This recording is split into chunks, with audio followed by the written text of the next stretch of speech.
You know, the motto of Prager University is you give us 5 minutes and we'll give you a semester. Well, I took many semesters on the question of the Middle East conflict. I was at the Middle East Institute, in fact, at Columbia University. That's where I did my graduate work. Semester after semester discussing the Middle East conflict as if it were the most complex conflict in the world, when in fact it's probably the easiest conflict in the world to describe. It may be the hardest to solve, but it really is the easiest to describe. And really, in a nutshell, this is what it is. Israel would like to exist and recognizes the right of the Palestinians to have a state. The Palestinians, however, and many other Muslims and Arabs, do not recognize the right of a Jewish state of Israel to exist. Every poll among Palestinians shows that the majority of Palestinians want there to be no Jewish state of Israel, doesn't believe that it should exist or had any basis for being. And this has been true since 1948, when the British left and the UN established a division. Palestine will be cut in half, a Jewish half and an Arab half. The Jews accepted it, the Arabs didn't accept it, and what happened the moment it was announced? Arab armies, about 7 Arab armies, attacked the Jewish state in order to destroy it. To everybody's surprise, the little Jewish state survived, and that was pretty much it. And then it happened again in 1967 when the dictator of Egypt, Gamal Abdel Nasser, said we are now going to extinguish the Jewish state of Israel. And Jordan joined him and Syria joined him, but Israel attacked first, and so Israel survived. And that is how Israel, and only that way, came to occupy what was called the West Bank of Jordan, where many Palestinians lived, because many Palestinians lived in that part of Jordan.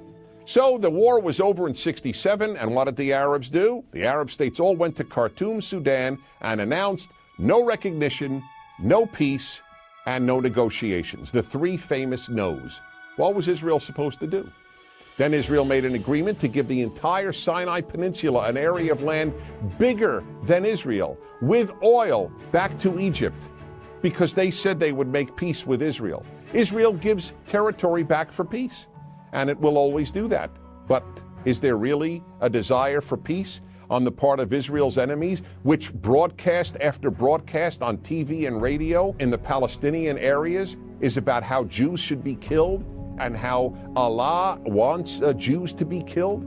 That's the typical broadcast on Palestinian television.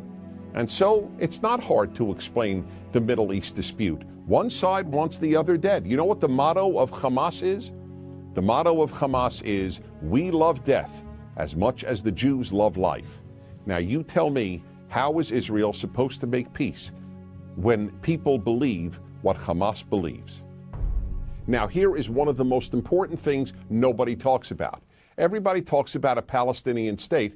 Why didn't anybody talk about a Palestinian state while the Palestinians lived under Jordanian rule? Because the truth is, people started talking about a Palestinian state once the Palestinians were under Israeli rule, because it was always a way to destroy the Jewish state of Israel. And I say Jewish state because that's what it is. There are many, many Arab states, but there's only one Jewish state. It is about the size of New Jersey. In fact, Israel is the size of El Salvador. El Salvador.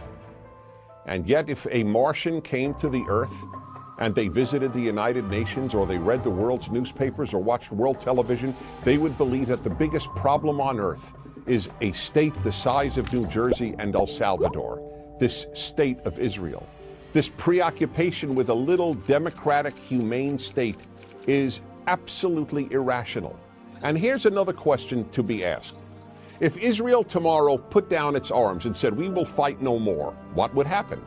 If the Arab countries around Israel said, we will fight no more, we put down our arms, what would happen? In the first case, there would be an immediate destruction of the state of Israel, with mass murder of the Jews of Israel. In the second scenario I presented, where the Arabs put down their arms and said, we just want peace, there would be peace the next Wednesday. The fact is, as I said at the outset, it is a very simple problem to describe. One side wants the other dead. And if they didn't, there would be peace. And yet, please remember this. There has never been, never in the history of the world, a state in that area in what is called geographically Palestine that was not Jewish. Israel is the third autonomous Jewish state to exist in that area. There was never an autonomous Arab state. There was never an autonomous Muslim state. There was never an autonomous any other state. That's the issue. Why can't a little state the size of El Salvador that calls itself Israel be allowed to exist? That, in a nutshell, is the Middle East problem. I'm Dennis Prager.